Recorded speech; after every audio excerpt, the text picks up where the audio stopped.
Good morning and welcome to another Sales and Marketing Fry Talks with me, Andrei Sushenko, and my fellow business partner, Roland Ozolic.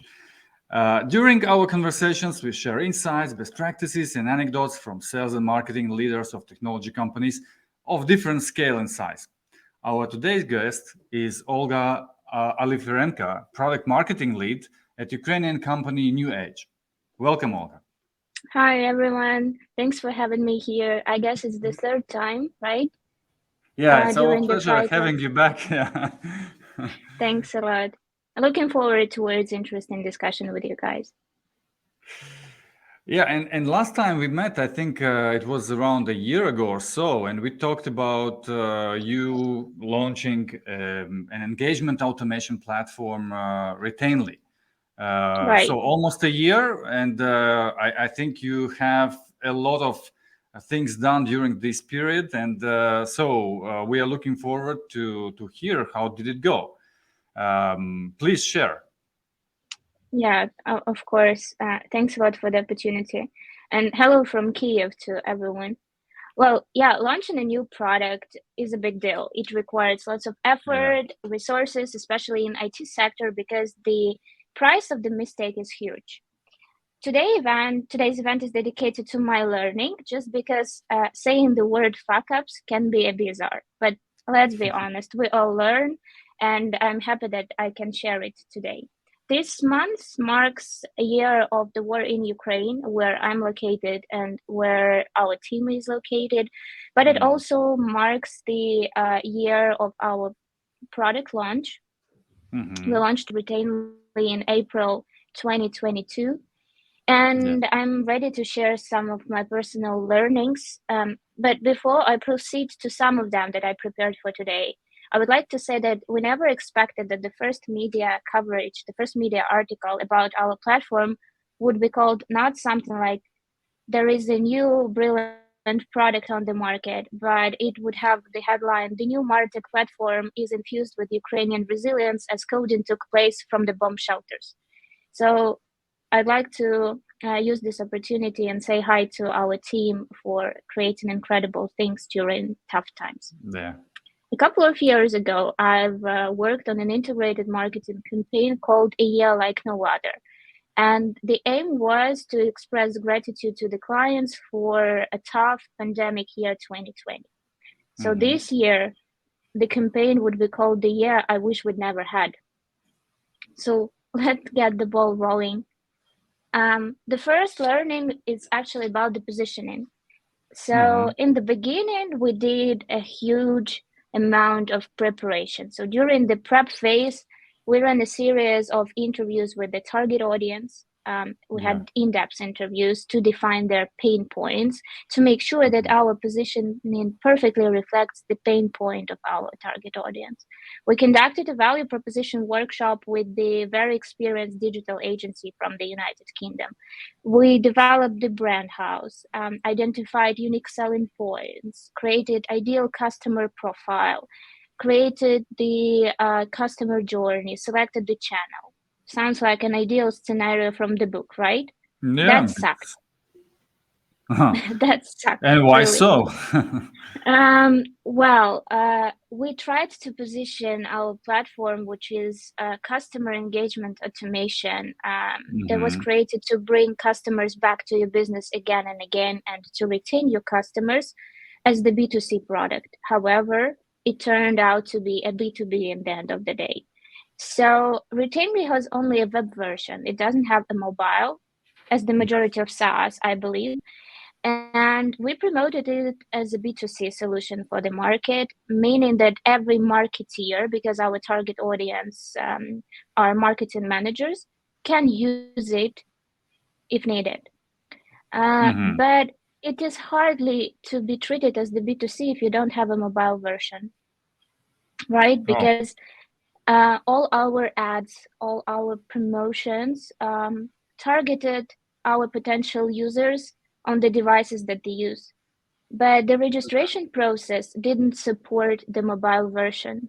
So imagine the situation, the potential user is interested in our ads and he or she clicks. So the call to action was either request a demo or register for free. So we provided the so-called freemium.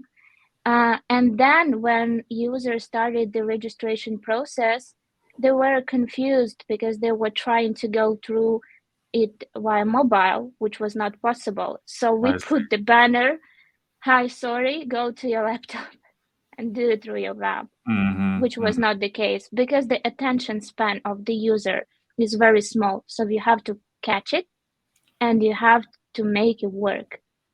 So do I understand? Sorry, do you understand that this learning, right? So that what you are saying is basically that your audience were mainly those people who are basically marketeers themselves, right? And they Yes. kind of run some kind of small or larger business towards the consumer audience, like as a subscription or something like that. And they also themselves behave mainly on the mobile world, so that's important that basically you was not able to serve them properly in the environment they kind of both exist themselves but also run their business, right? Absolutely. Yeah, that's true. So our target audience are like business native companies or tech native. So it can be insurtech, fintech, e-commerce, retail, iGaming space. So in case the business interacts with its users via internet, via mobile app or a website, then the marketeer of such company is our target profile, let's say. So the next, again, speaking about the positioning, the next thing is that we designed Retainly as the very simple to use platform, speaking human language, and that was exactly in our positioning. So the main message was it's easy to use, but it doesn't mean that our users thought the same. And we had a lot of myth to be dispelled, that myth we created on our own, because I am a marketeer and I am the target audience. So here is the tricky thing. You don't necessarily have to treat your customers as yourself, because I was in it product. I influenced some of the features as the experimental target audience for our technical team. Yeah, and So the key this is, I learning, have to admit, is very common mistake. We have yes, heard many times when we talk to our clients who say, "Hey, I never will be, advertising on Facebook, or I never will be advertising on Instagram or any other type of thing similar to that." And when you ask why, because I am not there, I'm not using this platform, I'm not doing that, or I'm not doing these things. They kind of, this is a mistake when you try to apply your marketing strategy to yourself, and in reality you are not your target group, right? And that's probably the most common mistake we all knew about. But the tricky thing, when you do mistakes, even you know about them, you still do them, unfortunately. But that's the real life. Well, the platform was not that easy as we thought it could be. And of course, the UI/UX experience should be improved. And that's, I guess, never-ending story for every SaaS business. One of my painful learnings was that no one is going to use your platform exactly after the registration process, right? So imagine the situation that the person moved through the funnel of the registration process. It was not like one click. It required in certain types of data there to be able to register for the platform. And then there is a nice interface. It looks like everything is clear, but when you start using it, you see that there are some difficulties. You don't know how to do it. So you have to work with the user on a daily basis. You have to make proper onboarding. Even if it's clear for you, it doesn't mean that it's clear for them. Yeah, I again, I just only can share the same findings. What I see more and more, even like consumer type of services start to provide onboarding service. But I imagine that for more complex solutions like marketing automation or engagement automation, it's not only about whether you will be able to click something and to kind of try out the functionality. I think the most important and most difficult part for new users is actually to have a good idea of what you want to do. And that is where you as a vendor needs to help a lot to put them into the right path, and more importantly, to set it for the success. Yeah. Absolutely. The drag and drop interface can be easy. The tabs, everything can be crisp and clear. But if you don't know what stands behind, what the logic should be implemented, then it doesn't make any sense. Did you maybe try to provide like pre-made templates or some kind of scenarios, or how you are doing it right Yeah, we do have templates now? and scenarios, and we also created the virtual onboarding agent. So when you go inside the platform, there is the virtual assistant saying, click here, you will get this and this, but it needs improvement, of course.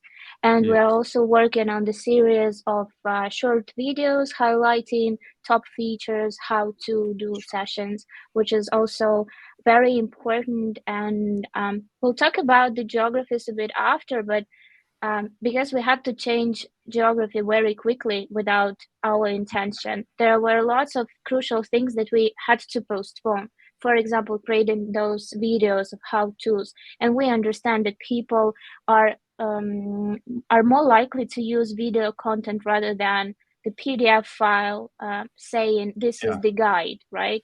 Yeah, but the obstacles were, so we had to adapt. And also, one more learning in this field of positioning would be that if you provide a platform for free, or like for free at all, so there is the basic package for free, and then you can pay to get the pro functionality, or you provide a special offer like we did for Ukraine. We provided routinely for free to all Ukrainian businesses with the aim to support them during the difficult times. People just love things for free. So you should be ready that your users shouldn't be necessarily your target audience. When you have a nice messaging, nice banners, animated banners, like your creatives are good enough, people would go and register because they love free things. That's all. Yeah, exactly. But would you be repeating this free approach again? No, but there is an opportunity now to start a free trial, of course. For such tools, it's very important to start a free trial, but we closed the opportunity to do it directly from the website. So now a person has to reach out to the team, describe the need, and then based on the actual requirement, it's up for us to decide what would be the trial period, either 2 weeks or 2 months. So it's all negotiable, but it depends on the actual business. After the launching of our MVP back in April 2022, the team has released lots of new functionality, cool functionality, and the platform became even more complex. So our messaging about human language and easiness of use were not working any longer. So the platform was not selling itself by its simplicity as we initially expected, So the good news is that now because Retain is of this feature packed. yeah. Sorry, I just wanted to ask if because of this functionality, what you introduced, like new updates and capabilities, the platform became more difficult to use, or what happened actually? We added new features like in-depth funnel analytics or data behavior-driven segmentation or triggered campaigns. So in case user is not familiar with the marketing automation concept, it would become even more difficult to use the platform, because one thing is only go inside and create an email template and launch a simple one-time campaign. But Retainly was created for customer engagement, meaning that the marketeer should understand the logic and should think about the potential customer journey he or she is building within the functionality of the tool. And we added also lots of industry-specific integrations. For example, Magento for e-commerce. We added Viber, and we're now working on Telegram as one of the means of communicating with the clients. We also worked on the Salesforce integration. So the purchase life cycle became longer, which is not the case for B2C. And the user required additional onboarding, technical onboarding, and since the platform works with the user data, the data has to be treated properly according to GDPR. And then we have NDAs, master agreements, all this legal stuff in place, which again proves that the B2C approach where a person is paying with a credit card and clicks approve for the contract was not working. I see. So in general, you have to redesign not only like the product positioning itself, but it seems also the whole both sales cycle, but also post-sales, like customer activation and everything else. Right? Absolutely. We started back then when we had our first conversation with you, Andres, and Rollins, and Sanjulian, our product owner. There were only the product team, so developers, and one marketing manager. It was me at that time. But now we are mature enough, so we have sales department with dedicated sales representatives. We have SDRs who take care of the leads through the funnel. We have customer success manager, and we implement tailored approach towards every customer because we have to educate them. So they come with their data and with their problem. It's our task to implement the data, to upload into our system, make needed integrations, and then explain the logic of marketing automation. So again, we proved to ourselves that the B2C approach was not working, and we tweaked to the B2B one with the standard, clear, understandable sales cycle, including marketing, sales, SDRs, customer support, who then taking care of client retention. Yes, I wanted to ask, you mentioned multiple times this B2C approach, which you had initially, then you pivoted to B2B. Does it also mean that you are now targeting larger accounts where the revenue stream would be higher? Because I imagine that what you mentioned, all this support and sales infrastructure and people, that makes your sales process quite costly. And quite honestly, it may be difficult at some point to scale and also to stay price competitive with other tools. We just are happy to take your credit card, provide you some tech, and then you get going on your own. Yeah, thanks. That's the good question. So we are still targeting SMB companies globally, but we also scale out to corporate and enterprise segment, of course, which is absolutely normal given the procedure, the sales cycle I just explained. But the thing is that we didn't change our pricing. We still want marketing automation tools and customer engagement tools to be affordable. Just because we are changing approach doesn't mean the product concept has changed. And today, you know, a lot of people are talking about artificial intelligence and chat GPT, right? If I'm not mistaken. I know Andrei Brudzinski was discussing this with you. So we again say like AI won't replace people. People who use AI will replace those who don't. The same can be applied to marketing automation. Marketing automation won't replace marketing and marketing people, but people who understand how to leverage the power of marketing automation, customer engagement tools will definitely replace those who don't, because SMB is the market where people do things manual, and we want to change it. So it's our mission to make sure that technology is used everywhere, not only if you have like millions of dollars for the tools and you are enterprise global company. I hope I replied the question. I also agree with you, Olga. I think it's not about whether one will replace another.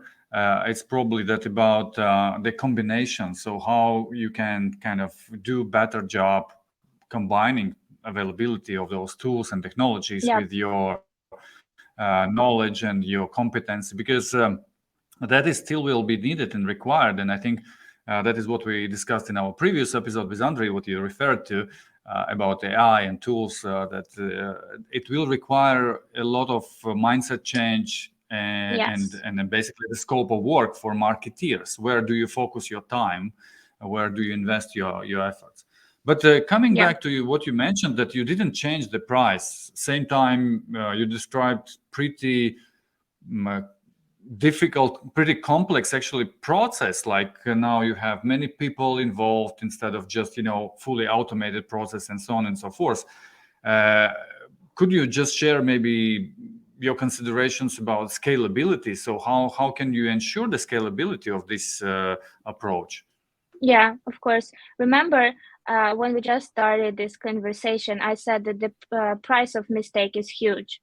So that's the price we paid. And now when we talk about the scaling, and here scaling to different geographies may close the gap that you were referring to, Andres.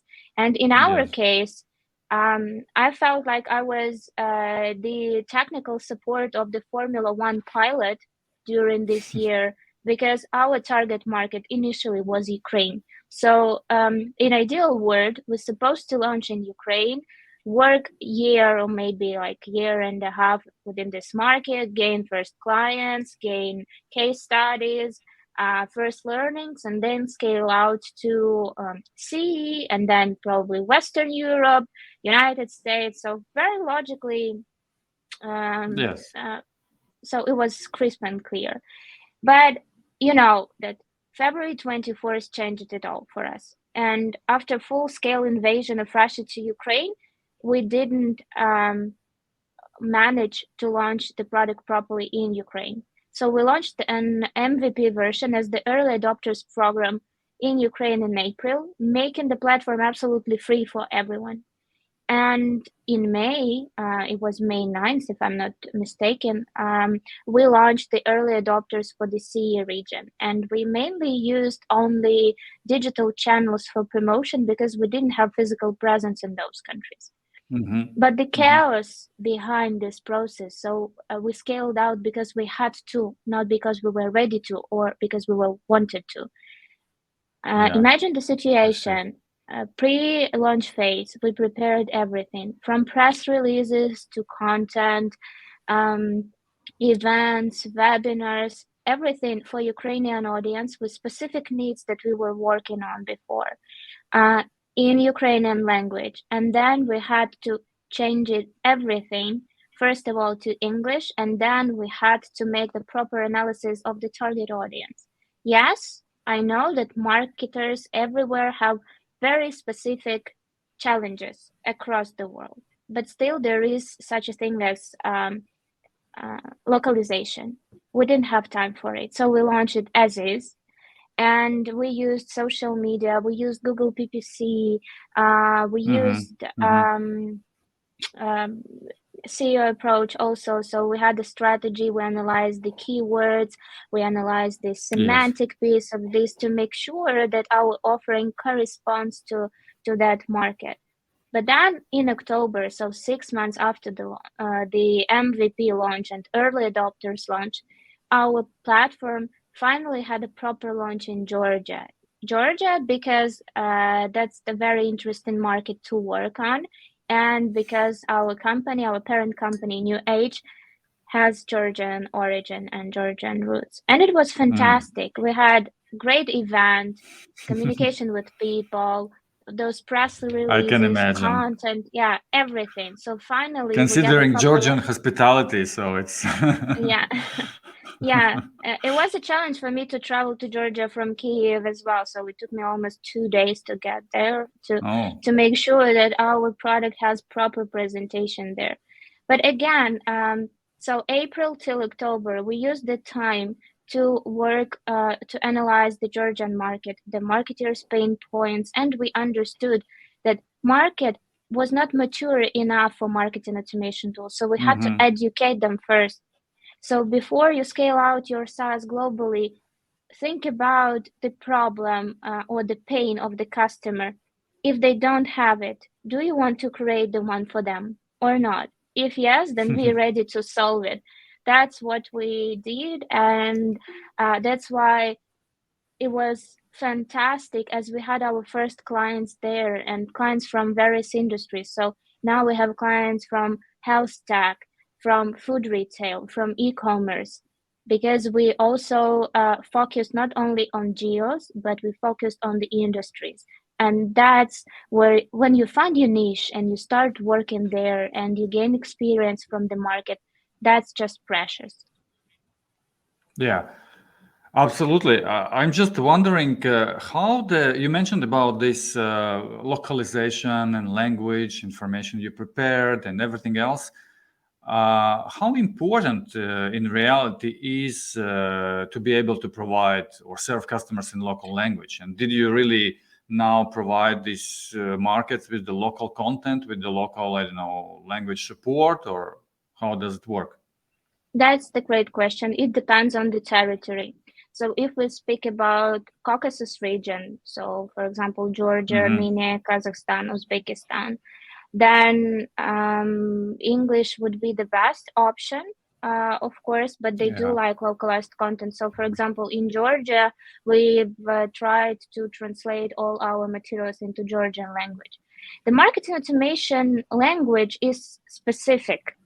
So it is actually English. So just putting some words in local language might be silly, but still, if we speak about European market, English is the regular language, international language, so we don't see any issues there. However, the website should be localized, of course. So currently our website has two language versions, it's Ukrainian and English, and we are working on other languages as well to make sure that our clients are comfortable with it.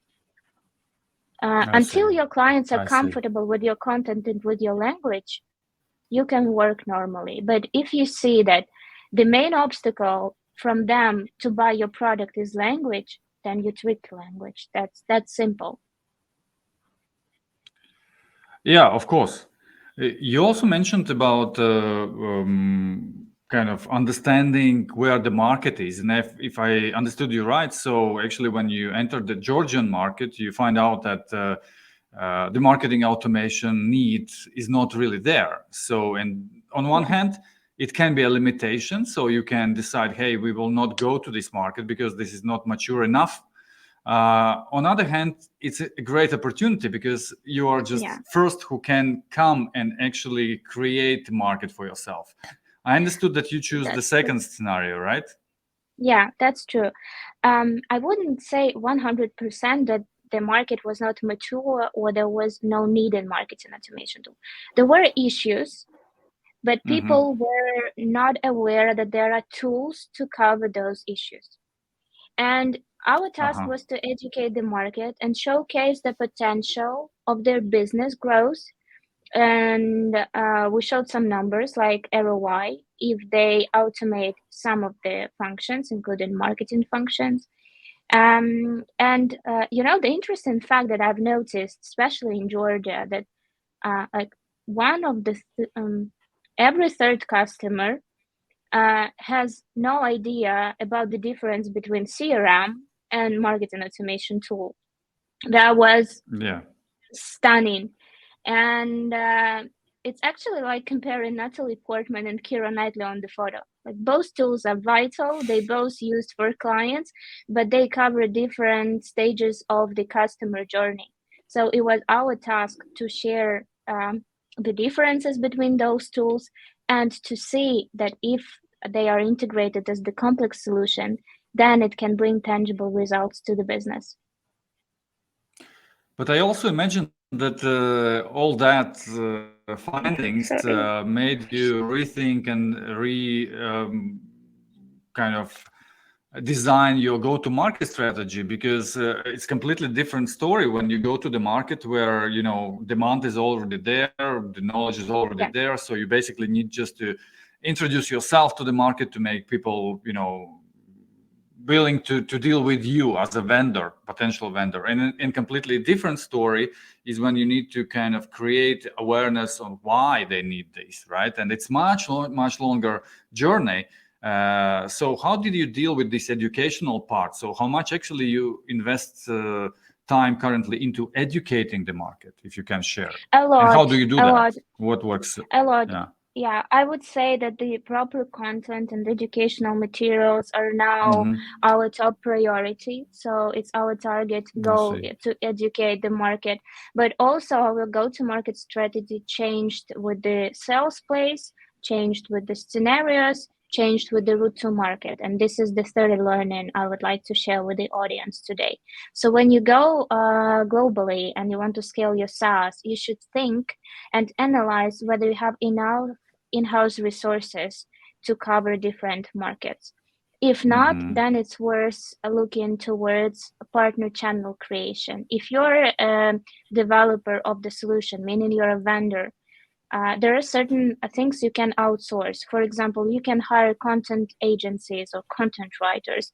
You can hire agencies to run certain events on your behalf using your brand book.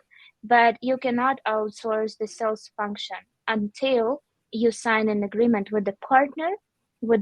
For example, if we speak about Retain-this partner ecosystem, which was created based on our learnings, it enables IT integrators, value-added service partners, digital marketing agencies, meaning companies that already have customer bases and they interact with them and they sell digital products. So Retainly can be a good complement to their package offering, to their portfolio. And then you just educate your partner, provide with all needed resources, build a compelling sales strategy together, work on joint go-to-market strategy, plan joint events. So regular stuff here, everyone perfectly know what to do here. Then it will work. Then you can say, okay, this small territory or big territory is covered with the partner, and we are going to work on our product. We are going to analyze other audiences, our territories, planning where to go next. And then it works. So for us, it was the key learning, and we changed our go-to-market strategy, including different route to markets as well. It sounds like a great teaser for our another conversation about partner go-to-market approach, because I think many of companies today are looking for ways to scale through partners, and that still is very, very important topic for many to learn about. So otherwise, I would like to thank you, Olha, for coming today and sharing your wonderful and very valuable insights with all of us. I found them very, very valuable. I hope our audience as well. I just want to remind everyone, so if you guys interested to learn more such insights from sales and marketing leaders of tech companies, you can always turn to Fry Talks episodes. They are available on the LinkedIn. Just go and search for Sales and Marketing Fry Talks, or use hashtag Fry Talks, or you can always find us on the YouTube, also going to the IBD Consulting profile, and there we have all the episodes recorded and available to you, as well as these episodes which are available on podcast platforms of your choice. Just go and search for B2B Sales and Marketing Fry Talks. Otherwise, I really would like to thank you, Olha, and wish you a great success moving forward with Retainly and other projects. And Thank you. yeah, I'm looking forward to our next conversations about the partner channel development. Yeah, we should create the fuck up night, right? We have lots of things to be discussed. Oh, yes. Thank you for having me. Bye-bye. Thank you. Bye-bye.